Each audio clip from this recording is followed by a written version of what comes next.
Bon, chers compatriotes, c'est toujours pour moi un véritable plaisir d'échanger avec vous. Aujourd'hui, je voudrais décliner notre plan du programme de gouvernance pour ce Moscato. Certains vont croire que ce n'est pas très important, mais je pense que c'est la précondition pour que nous puissions nous développer. Parce que voyez-vous, nous disons souvent qu'en Afrique, nous avons besoin des institutions fortes.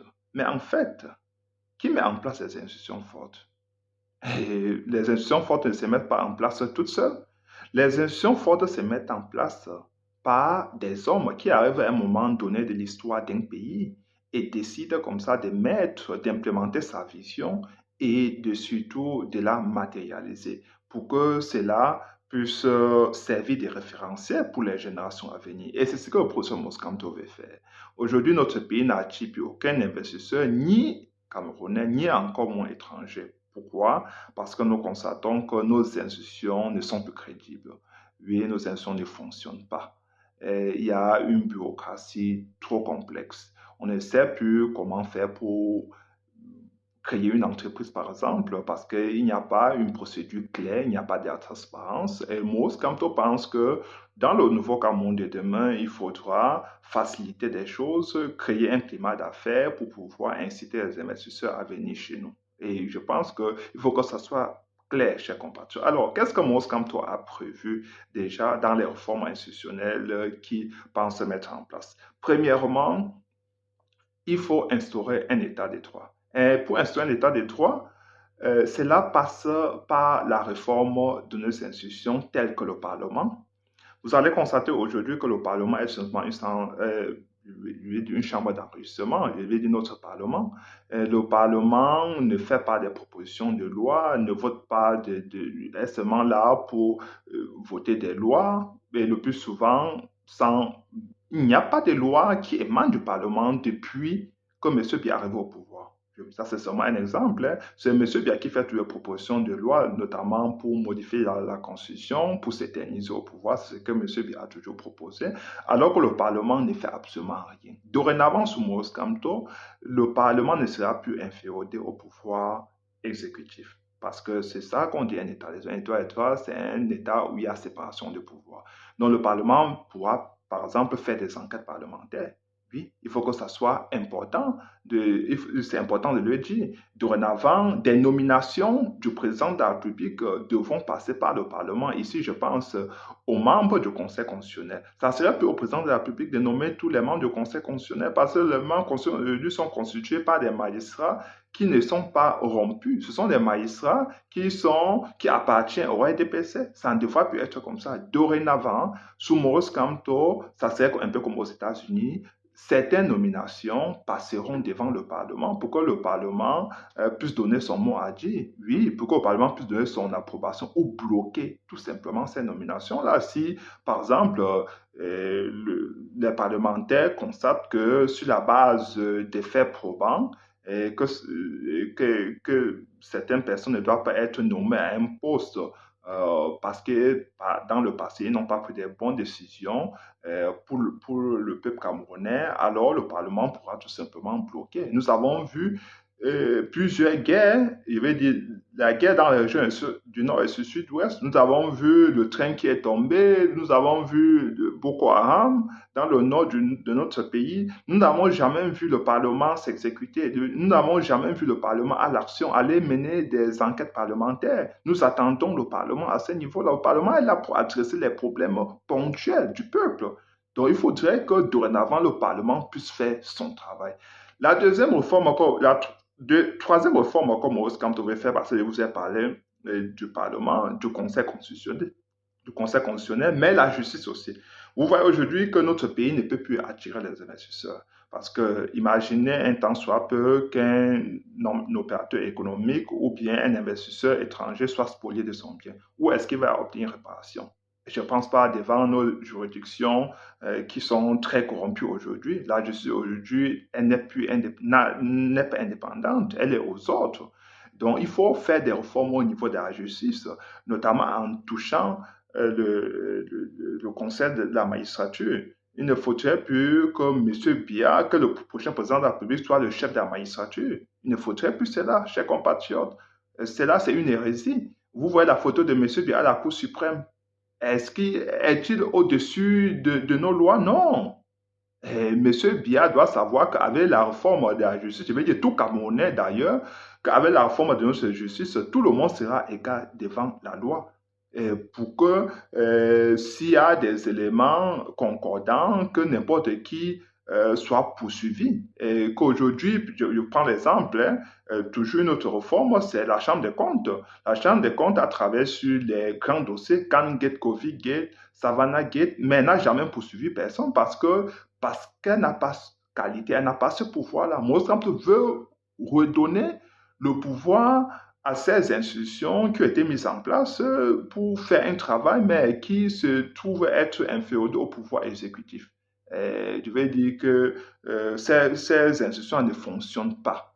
Moscato pense que dorénavant, la Chambre des comptes, après avoir réuni toutes les preuves matérielles, pourront passer à l'acte, oui, pourront poursuivre n'importe quel administrateur, n'importe quel ministre ou bien même le président de la République. Oui, il faut que tout le monde soit égal devant la loi, chers compatriotes. Ça, c'est parmi les réformes les plus importantes parce que quand on dit cela, quand on dit qu'il faut que la justice soit libre, qu'il faut un état de droit dans notre pays, certaines personnes pensent que c'est une vue de l'esprit, que cela n'est pas utile. Non, cela est très utile, chers compatriotes, même pour les affaires. Songez qu'aujourd'hui, par notre lenteur, nous ne parvenons pas à attirer les investisseurs. Et même aujourd'hui, il y a des abus économiques. Je vais dire par nos propres compatriotes. Vous avez des gens, par exemple, je vais dire, mais je crois aussi que c'est même légitime hein, parce que après une prestation de service, si vous n'êtes pas payé, qu'est-ce qui se passe? Vous proposez toujours un prix plafond, non, à l'État, parce que vous dites que l'État ne me paye pas à temps et tout ça, et entre-temps, j'ai des pertes.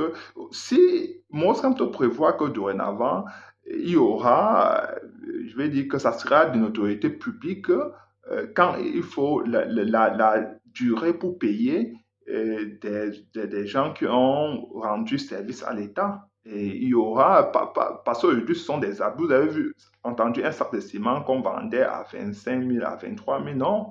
Et il faut mettre fin à cela. Il faut faciliter les choses. C'est parce que le pouvoir est concentré à Yaoundé. Il faut déconcentrer. Il faut donner du pouvoir aux collectivités. Et cela va passer par le fédéralisme qui va être mis en place pour faciliter l'allocation des ressources pour que les États fédérés puissent travailler, puissent servir leur peuple, puissent mener eux-mêmes leurs affaires. Et cela va faciliter vraiment la circulation des informations, va créer un climat d'affaires propice et cela va en fin de compte, attirer les investisseurs. Ce sont des réformes très, très importantes, chers compatriotes. Il faut que le prochain président de la République sache que ces réformes permettront à la fois de lutter contre la corruption, parce que quand Moscou te dit qu'il va démanteler tous les réseaux de corruption, cela veut dire que dans tous les ministères, dans toutes les ambassades ou bien dans les entreprises publiques ou bien les entreprises d'État, il faudra démanteler le népotisme là-bas. Et il faudra mettre en place une rotation au sommet de l'État, au sommet des entreprises de l'État, pour que des gens ne restent pas en position pendant 15 ans, 20 ans, pour que les ministres ne soient plus là pendant 10 ans, 20 ans, 30 ans. Non, parce que vous leur donnez là le temps de mettre en place leur raison. Donc, il faut réformer toutes ces institutions. Et vous allez voir que notre pays va dorénavant fonctionner, chers compatriotes. Et je vous disais, et je vais finir par là, que si nous avons constaté que notre pays n'avance pas, qu'il y a beaucoup de corruption, cela est dû au fait que le système informatique n'est pas mis en place. Je veux dire, pour gérer nos données et même pour les paiements, il faut mettre cela en place. Et si on met cela en place, cela va faciliter la gestion des affaires courantes de notre pays. Vous allez voir que il y aura moins de contacts entre des personnes, ça va diminuer la corruption, accélérer ça va accélérer le traitement de nos dossiers et vous allez voir comment les choses vont avancer. Ça, c'est comme ça. la quintessence de ce que Maurice Kamto veut faire de nos institutions. Oui, lui redonner de la crédibilité. Et je vais finir en disant que les syndicats devront dorénavant fonctionner. Oui, les syndicats. Parce que vous remarquez qu'aujourd'hui, qui parle au nom de la classe ouvrière, qui parle au nom des pensionnaires, des taximens et tous les autres corps de métier, il n'y a personne. Parce que sous M. Biya, il a vite fait, le monsieur Biya a vite fait de corrompre les syndicats ne peuvent plus s'exprimer. Et même ceux qui protestent le plus souvent sont brimés. Et, et vous allez voir que dans ce genre de pays-là, je veux dire que le président de la République n'émane jamais du peuple. Dans le pays où les syndicats ne sont pas respectés, où les syndicats n'exercent pas cette pression qui devrait exercer pour pousser l'État central à mieux faire, pour pousser les dirigeants à améliorer les choses. Il faudrait que dorénavant les syndicats puissent fonctionner. Donc, en fin de compte, chers compatriotes, il faut un État des droits. Un État des droits où il y a rotation au sommet de l'État, où nos institutions fonctionnent, où nous avons des institutions fortes, et qu'un homme à lui seul ne peut plus modifier la Constitution. Il faudra une disposition dans notre Constitution qui dit que personne d'autre ne peut changer, ne peut modifier le mandat présidentiel. Il faudra que ça soit bien clair dans notre Constitution. Donc, quand on parle, ça ce sont les grandes valeurs qui intègrent, je vais dire comme ça, la démocratie, parce qu'on parle souvent de démocratie comme tellement il est utilisé qu'il est même galvaudé. On croit qu'il est privé de principes. Non, voilà les grands principes de la démocratie, chers compatriotes. Les contre-pouvoirs doivent fonctionner, il faut séparation de pouvoirs, le magistrat, le parlement, le judiciaire, tout cela devoir fonctionner, chers compatriotes, pour qu'on ait un état de droit, pour que nous puissions gérer avec efficacité les affaires courantes de notre pays et qu'on puisse comme ça mettre notre pays sur les rails du développement.